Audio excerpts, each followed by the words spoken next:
The morning I found my miscarriage story trending online, I was still bleeding, still crying, still trying to breathe, and the name beside the leak, Zubaida, my sister-in-law. But pain has a strange way of sharpening silence. So I didn't scream. I didn't reply. I unlocked what she thought was buried. Zami lay on the hospital bed, not saying a word. Her hands clutched the white sheets as if holding on to something that was already gone. Nurses moved quietly around her, whispering, "Sorry," under their breath. But their words didn't reach her heart. Her baby was gone. The tiny life she had prayed for, dreamed of, waited for, gone. Outside the window, people walked. Cars passed. The world kept moving.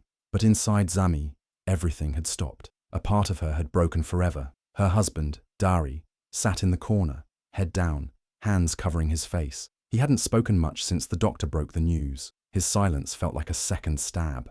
Zami needed a hug, a word, anything, but got nothing. Then the door flew open. Her cousin ran in, face pale, holding her phone with shaky hands. "Zami," she said, breathless. "Your sister-in-law. She posted it. She posted your miscarriage online." Zami blinked. "What?" Her voice cracked. Her cousin handed her the phone. On the screen was Zubaida's social media post. Her sister-in-law. The caption read, "She always acts perfect. Now look, God humbles the proud." Below it, a video clip. A video of Zami in her hospital gown, face swollen with tears, holding her stomach. Zami stared at it. Her pain, her loss, her most private moment turned into entertainment. Likes, comments, people laughing, mocking. Some wrote things like, "It's karma." Others joked about her fake perfect life. No one cared she was in pain. No one cared she had lost her baby. Zami felt like the air left the room. She wasn't just grieving anymore. She was humiliated, betrayed, destroyed. Her heart was already bleeding. Now her name was bleeding on the internet too. She didn't cry, not this time. She just stared. A part of her wanted to scream, to throw the phone, to ask why. But another part of her went silent. Zubaida had taken her pain and turned it into gossip, into content. And in that moment, as Zami looked at that post, a new feeling slowly rose in her chest. Not sadness this time, something colder, stronger. She didn't know it yet, but that was the moment everything changed. The post spread like fire. In just a few hours, it was everywhere. Zubaida had shared it publicly, with no shame, no care, no thought for Zami's pain. The caption was cruel. "She always acts perfect. Now look, God humbles the proud." Along with the words was a video clip. Zami in the hospital gown, crying, her face red and swollen, hands shaking as she tried to hold in the pain. The worst moment of her life, now open for the whole world to see. People started reacting, thousands of likes, but not the kind that come with love or support, the laughing kind, the mocking kind. Strangers began commenting under the post, making jokes, spreading false stories. Some said Zami was pretending, others said she deserved it. One even wrote, "That's what happens to people who show off too much." Another wrote, "Maybe the child was never hers to keep." No one asked if she was okay. No one cared how deep the pain was. No one remembered that a baby had died. All they saw was Zami crying, and they turned her sadness into a spectacle. The internet had turned her miscarriage into a circus. Some people started sharing the post with their own nasty opinions. They talked about how Zami always looked proud in her pictures, how she wore nice clothes, how she seemed happy in her marriage. Now they were tearing her apart, piece by piece, as if her sorrow was something she deserved. Zami saw it all from her bed. Every notification, every comment, every share, like tiny knives stabbing the same wound over and over. She didn't even know how Zubaida got that video. She didn't remember anyone filming her, but there it was. Her private moment, her real tears, all over the internet for likes, laughs, and evil words. Her phone wouldn't stop buzzing. Even friends she hadn't spoken to in years were messaging her, asking if the post was real. Some sent her screenshots, thinking she hadn't seen it. Others just sent sorry without really meaning it. It felt like her whole world was watching her fall apart and doing nothing to help. Zubaida didn't delete the post. In fact, she added more later, little comments, laughing emojis, fake wisdom about how pride comes before a fall. She acted like she was teaching Zami a lesson, like she was doing the world a favor by exposing her. Zami felt numb. She couldn't sleep, couldn't eat. All she could think about was how something so painful, so personal, had been stolen from her and thrown to people who didn't even know her and didn't care. They didn't see a woman who just lost her child. They only saw a reason to laugh. Zami returned home from the hospital with slow, weak steps. Her body was tired, but her heart was even heavier. Everything inside her felt empty. She had just lost her baby, and now the whole world had watched it happen, thanks to Zubaida. Still, she walked into the house quietly, hoping for peace, but deep down, she already knew there was none. As she entered, the first person she saw was Zubaida, sitting comfortably in the living room, like nothing had happened. She smiled sweetly and stood up, holding a bowl of soup. "I made this for you," she said, acting kind, as if she hadn't just turned Zami's pain into public entertainment. Zami didn't answer. She just looked at her, her heart cold. She could smell the fakeness in her voice. The soup wasn't made with care. It was made to cover up guilt. Dari, her husband, came out of the bedroom, looking tired and restless. He didn't hug Zami. He didn't ask how she was feeling. He just rubbed his forehead and said, "Please, Zami, let's not cause drama. She's family." That was all he had to say. Not a word about what Zubaida had done. Not a word about the post. Not even a word of comfort for Zami's broken heart. Just don't cause drama. Zami looked at both of them, one smiling like a devil in disguise, the other too weak to stand by his wife. The walls of the house felt tight around her. Every room, every corner felt heavy. It was no longer a home. It was a prison of silence, a place full of fake smiles, hidden truths, and buried pain. She tried to sit and rest, but her mind couldn't stop spinning. She thought about her baby, about the video, about the comments from strangers, and now, this cold house. The air felt heavy, even when Zubaida walked around pretending to care, asking, "Are you okay? Do you need anything?" Zami knew it was all for show. She wanted to cry, but even her tears felt tired now. Nothing was safe anymore, not even her own home. Zubaida moved around like she had done nothing wrong.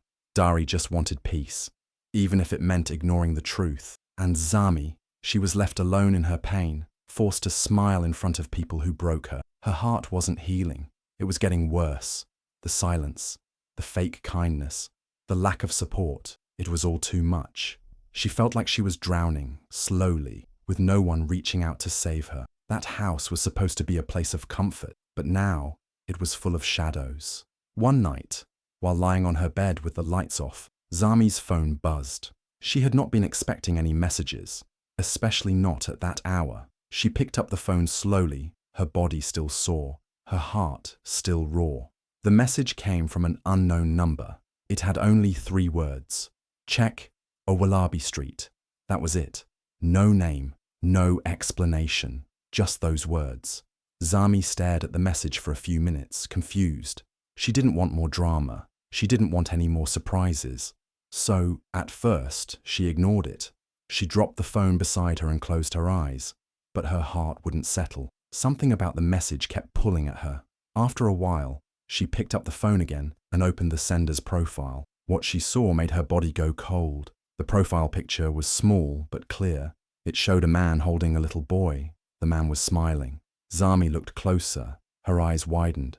It was Zubaida's husband. She recognized him immediately. The same face she had seen many times at family gatherings. The same voice she had heard laughing loudly in the house. But it wasn't just the man that caught her attention. The boy he was holding had something that made her chest tighten. A scar. A small but clear scar on his chin. The exact same place where Zubaida's husband had one too. It was not a coincidence. The boy looked like a smaller version of him. The same eyes. The same smile. The same scar. Zami sat up straight in her bed. Her hands started to shake. Who was this boy? Why had no one in the family ever mentioned him? Why was someone sending her this now? Was this the truth Zubaida had been hiding all along? She zoomed into the picture again and again, trying to convince herself it wasn't real, that maybe it was old, or maybe it was just someone who looked like him. But deep down, she knew. Her heart already knew. Something was going on. Something big. The message was short, but it had opened a door she didn't even know existed. A door full of questions. A door full of secrets. Zami didn't reply to the number. She didn't tell anyone what she saw. Not yet. But in her heart, a new fire started to burn. A quiet fire, one that whispered, "This isn't over." And for the first time in weeks, Zami felt something different from pain. She felt curiosity and power. The next morning, Zami got dressed quietly. She didn't tell anyone where she was going. She saved the message on her phone, took a deep breath, and left the house. Her heart was beating fast, but her face stayed calm. She took a taxi straight to Owolabi Street. The number led her to a small, clean house with flower pots by the door. It looked peaceful, like a home full of love. But Zami knew love wasn't always what it seemed. She walked to the door and knocked twice. A few seconds passed. Then, the door slowly opened. A young woman stood there, wearing a long house dress. Her hair was wrapped in a scarf, and in her arms, she carried twin babies, one sleeping, the other playing with her necklace. Her face looked soft but tired, like someone who had been up all night with crying children. Before Zami could say anything, the woman asked, "Yes? Can I help you?" Zami didn't speak. Her eyes moved past the woman, into the living room. There, sitting on the couch, relaxed, holding a TV remote, was Zubaida's husband. He was laughing at something on the screen. Then he looked up and saw Zami. His face froze. His smile dropped.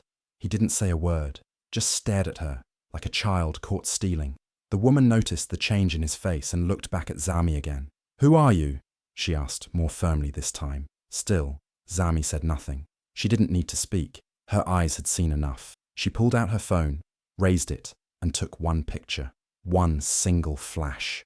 The woman looked confused. The man stood up slowly, clearly shaken. But Zami had already turned around. No yelling, no questions, no fight. She got what she came for. The babies, the woman, the man, all in one frame. That photo was all she needed. As she walked away, her steps felt lighter. Not because she was happy, but because she now held something powerful. Truth, proof, a secret no one was supposed to know. The same way Zubaida had taken her pain and shared it with the world, Zami now had a truth that could shatter Zubaida's own world. She didn't smile. She didn't cry. She just kept walking, quietly, steady. The game had changed. Zami walked back into the house the same way she left, calm, quiet, with her face showing nothing. But something inside her had changed. She was no longer the woman who cried in silence. She was no longer the broken one. She had seen the truth with her own eyes, held it in her hands, and now kept it safe on her phone. A photo that could burn everything Zubaida had ever bragged about. But she didn't say a word. When she stepped into the living room, Zubaida was there as usual, watching a show, sipping juice, laughing loudly like she ruled the whole house. She glanced at Zami and said, "You went out?" Zami only smiled gently and walked past her without answering. It was the first time she had smiled in weeks.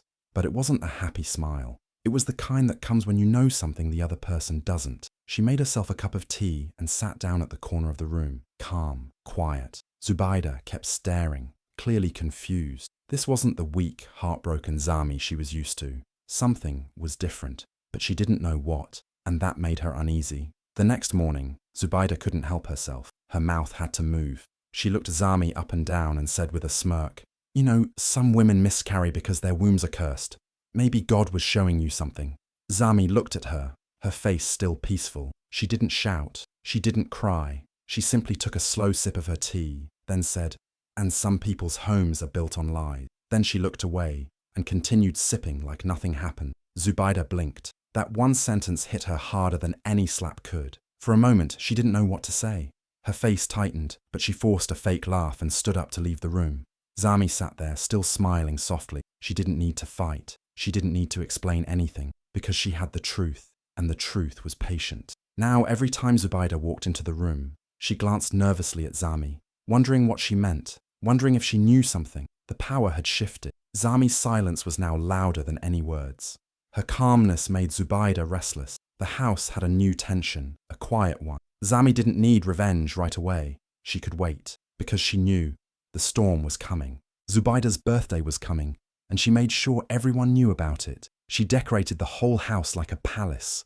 Bright lights outside, music speakers at every corner, and camera crews walking around. Influencers, friends, family.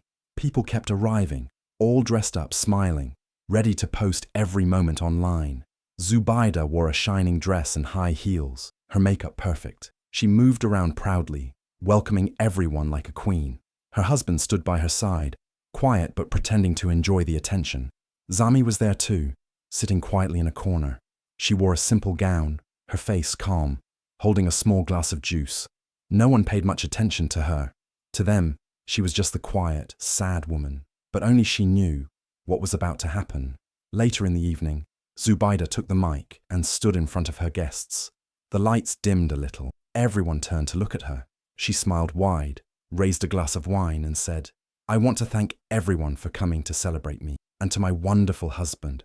I know I'm the only queen of your heart." People clapped, some cheered, and cameras clicked. But then Zami stood up. Slowly, quietly, she walked to the middle of the room. The clapping stopped. People looked at her, confused. She turned to the crowd and said calmly, "If you're the only queen of his heart, then explain this." With one click on her phone, the projector screen behind Zubaida lit up. There it was, a photo, clear, sharp, and shocking. Zubaida's husband, sitting on a couch, a woman standing beside him, in her arms, twin babies. The resemblance was clear. The man in the photo looked just like the one standing beside Zubaida now. Same face, same smile, no denying it. The room went silent. No music, no laughs, just shock. Guests stared at the screen, mouths open. Cameras stopped recording. Some people gasped. Zubaida turned slowly and saw the image. Her wine glass slipped from her hand and shattered on the floor. Her husband took one look and walked out of the room, not saying a word. People whispered. Some took pictures. Others stared at Zubaida, waiting for her to say something, anything. But she couldn't speak. Her eyes were wide, her mouth slightly open, but no words came out. Zami didn't wait. She walked out slowly, head held high, past the same people who once laughed at her pain. This time, they weren't laughing. Zubaida stood frozen, her eyes locked on the projector screen. Her smile had vanished. Her hands shook. Her chest rose and fell quickly, as if the air had suddenly become too heavy. She took a step back, stumbled slightly, and then her wine glass slipped from her fingers and shattered on the floor. The sharp sound echoed across the room, but no one moved. Her husband, standing beside her just moments ago, didn't say a word. He didn't defend himself. He didn't deny the photo. He simply turned around and walked out of the party, pushing past the confused guests, his head down. He didn't even look back. Whispers started immediately. People leaned into each other, shocked faces, wide eyes. Some guests pulled out their phones, secretly recording the moment. Some were already typing out messages to their gossip groups. The woman who once mocked Zami's pain was now standing in the middle of her own scandal, and the internet was watching. Zubaida tried to speak, but her lips only trembled. No words came out. She looked around, but no one offered comfort. The same people who once praised her, who clapped when she raised her glass, now watched her with judgment and curiosity. But Zami didn't stay to enjoy the moment. She had already turned around. She walked out of the house without rushing, her step steady and light. The night air touched her skin as she stepped into the darkness. But for the first time in many weeks, the darkness didn't feel heavy. It felt peaceful, free. She didn't need to see what happened next.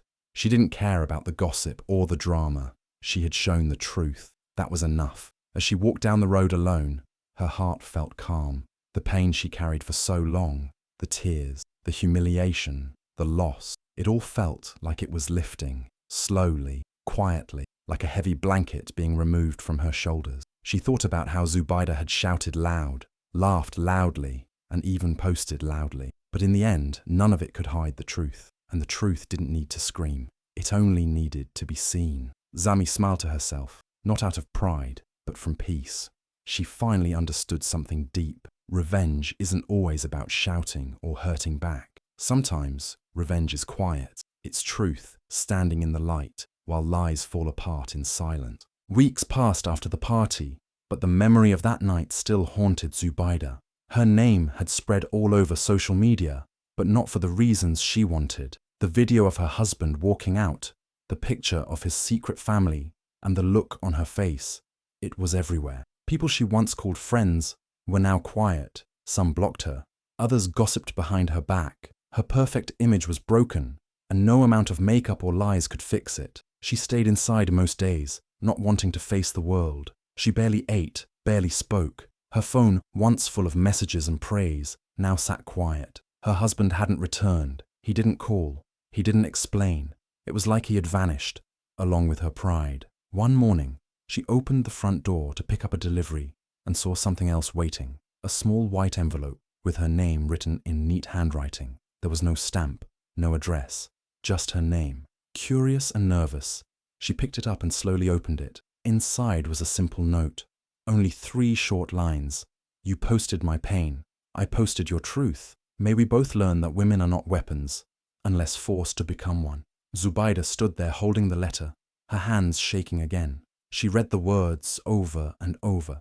Each sentence hit her like a wave. The message was clear, powerful, and quiet, just like Zami had become. She remembered the day she posted Zami's miscarriage, how she laughed, how she added the cruel caption, how she watched the comments roll in and felt proud. At the time, it felt like power, but now she understood.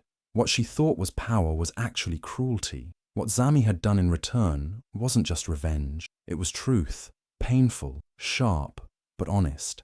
Zami didn't shout, she didn't fight, she didn't even insult her, she simply held up a mirror, and Zubaida was forced to see herself. She sat down at the doorstep, holding the letter close to her chest. For the first time in a long while, tears filled her eyes. Not from anger, not from shame, but from real regret. She finally felt the weight of everything she had done, and she knew Zami had every reason to break her, but she didn't. She just exposed the truth and walked away. The letter stayed with Zubaida, not as a threat, but as a reminder that women carry more than pain. They carry fire. Years passed, and life slowly changed for Zami. The pain that once held her down had now become her power. She didn't try to erase her past, she used it. She started a small art school in her neighborhood, a peaceful place filled with color, laughter, and healing. The walls were covered with drawings from young girls who came to learn, not just about art, but about strength. Zami taught them how to turn their stories into pictures, their pain into beauty, and their silence into expression. One sunny afternoon, a young girl named Ireti sat beside her. Ireti was quiet and smart, always drawing in the corner, always asking deep questions. That day, as they sat on the wooden bench outside the school, Ireti looked up and asked, "Auntie Zami, is it true someone once posted your sadness online?" Zami looked at the girl, her eyes soft but steady. She nodded slowly and replied, "Yes, it's true." For a second, Ireti's face fell, but then Zami smiled, a calm, knowing smile that came from years of healing. But I turned it into something stronger. She reached beside her, picked up a clean paintbrush, and placed it gently in Ireti's hand. "Here," she said, "now go paint your truth before someone else tries to write it for you." Ireti's eyes lit up. She looked at the brush like it was a key to something she hadn't yet discovered. She held it tightly and walked toward the studio, ready to create something new. Zami watched her go, her heart full. She had once felt broken, humiliated, forgotten, but now she was standing tall, not because life had been easy, but because she chose not to stay in the pain. She chose to rise, to rebuild, to help others find their voices. She didn't need to be loud to be strong. She didn't need revenge to feel powerful. She just needed truth and the courage to turn it into light. And now, through her art school, she was passing that light to others. Because sometimes the worst stories don't end you, they shape you. And Zami had become the woman who wore her scars like armor, strong, calm, and unshakable. If Zami's story touched your heart, don't scroll away. Share this with someone who needs to be reminded your pain can become your power. Drop a flexed bicep emoji if you've ever turned your wounds into wisdom. Tag a woman who inspires you to rise. And remember, speak your truth before someone else writes the story for you.